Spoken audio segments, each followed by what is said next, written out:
The 2025 Toyota Corolla in one of 4 trims on the gas-powered engine lineup. This being the entry-level trim, the LE.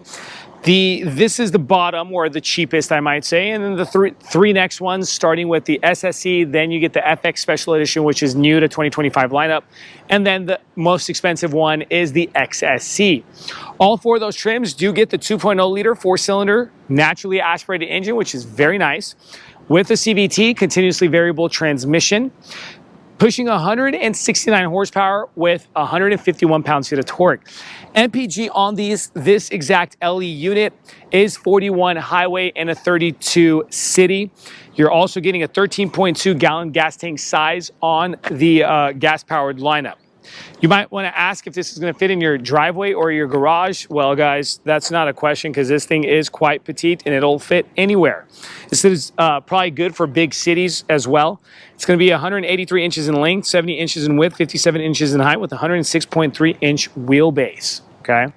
Now, let's go ahead, dive in with furthering our information on this Corolla. Just don't forget to like and subscribe to our channel here at Vagabond Builds. We truly need and appreciate your guys' support.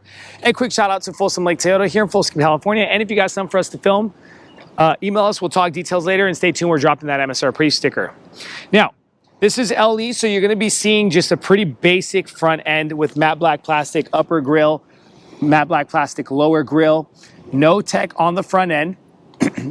We do have LED projector headlighting with the halogen hazards. If you do step up a notch, you will get different hazards. Continuing forward on the driver's side of the vehicle, let's talk wheel area. So you're getting some Hankook Kinergy GTs coming in out of 205, 55, 16. The LE does not have rims. Well, they do have rims, but they're steelies with silver hubcaps on top, giving it a lighter tire, which helps on MPG, I have to say. Suspension system is shock spring strut suspension. Side mirror, no blind spot assist, so you're not getting any tech on the side mirror. Matte black plastic on the bottom, same color of the car on top. We do have that kind of pop-out rocker panel trim, giving you a little bit of sportiness. No smart access keyless fob entry. Keep that in mind. It's just going to be unlock lock from your key fob. The moment you step up to the SC, you'll get the keyless fob entry, so that's the next trim up.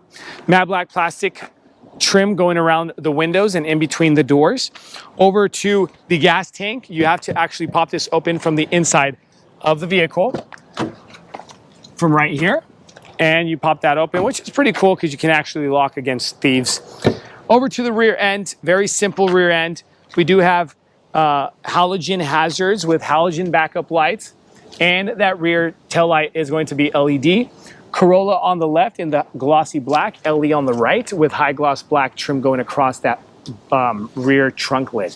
Backup camera right over that Folsom Lake Toyota license plate. Further lower, we just have a matte black plastic cover there as well. The exhaust tip is going to be tucked away under the passenger side of the bumper. Let's go ahead and pop this trunk. And I have to say, guys, this is probably one of the most annoying parts of the LE, is that you have to pop the trunk from the inside of the cabin. The moment you step up to the SE trim, you'll be getting an electric button right over that license plate.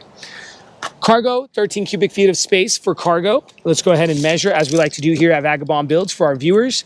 We measure from the second row seat back about 41 inches over to the plastic paneling. Let's go ahead and measure the width, about 44 to 45 inches on the width. And let's go height of the entry. We're going about 20 inches as well on the height, right? What do we get under the mat, you might ask? Well, spare tire and the spare tire situation stuff going on there. And if you wanted to drop those backrests, you got to do it from the inside of the cabin.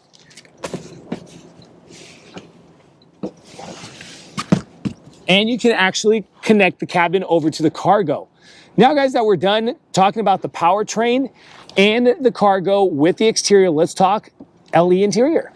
Before we continue with this video, if you find yourself in the Sacramento, California, or the greater Sacramento area like Rockland, Roseville, Elk Grove, and many other cities, if you need a passenger van rental for the friends and the family for the fun activities such as San Francisco, Napa Valley Wine Country, Yosemite, Lake Tahoe, Yellowstone, and many other places, use the link in the description below and rent from Vagabond Van Rentals. We also deliver.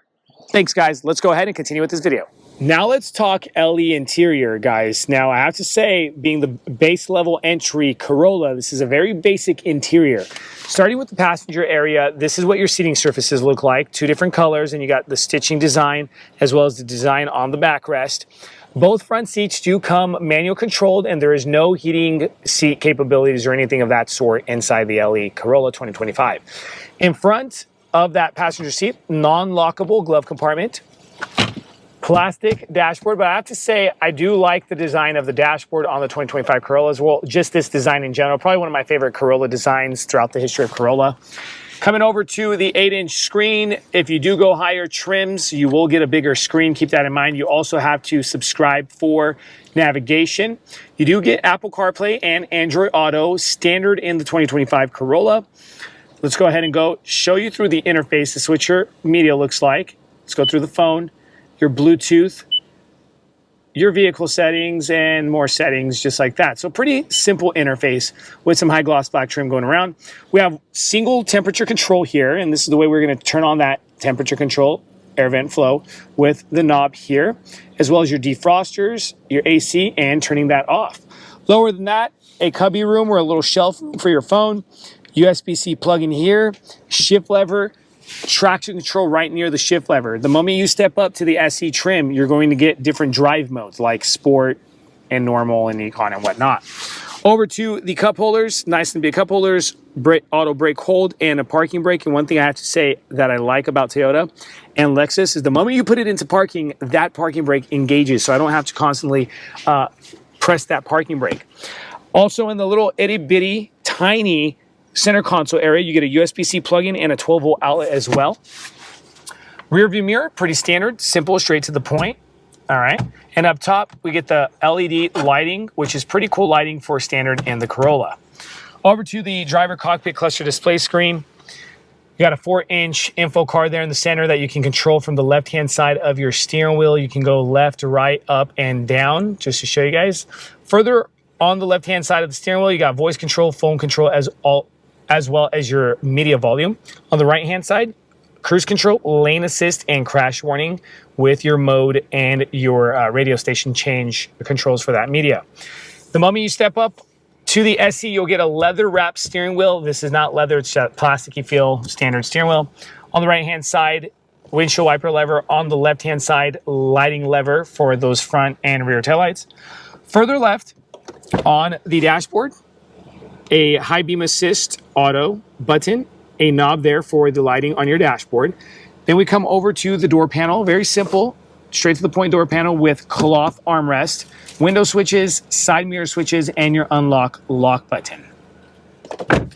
Another big thing that I have to say for the LE, the moment you step up to the next trim up, you actually get a push start button, not this old key setup, all right? So because you don't have that key fob setup, you actually have to unlock lock from the button, which is on the outside, and then you have to come in and actually put it in. So that is a big bah humbug moment. Now let's go ahead and jump inside the second row seating area. Second row seating now inside the LE trim. To put things into perspective with regards to space, I'm about 6 feet 2 inches tall. So as always, you get enough room in the front seat area, but the back row, my head is literally touching the top liner and the top completely in general. Leg clearance is there, but you probably will have to slouch if you got your tall people back here. Keep that in mind. So that's very tiny, compact. You might, if you want more space, you might want to upgrade to the Camry, but that's going to be different specs and things of that sort. Cloth inserts on the seats, car seat compatibility back here, armrest with cup holders. In front, we get no pockets on the back of the front seats, but you do get 2 USB-C plugins, which I have to say that's a big plus standard in the Toyota Corollas, because other manufacturers with this price entry point, you're not getting this tech back here. That's something to take into consideration. Up top, a reading light in the LED reading light area.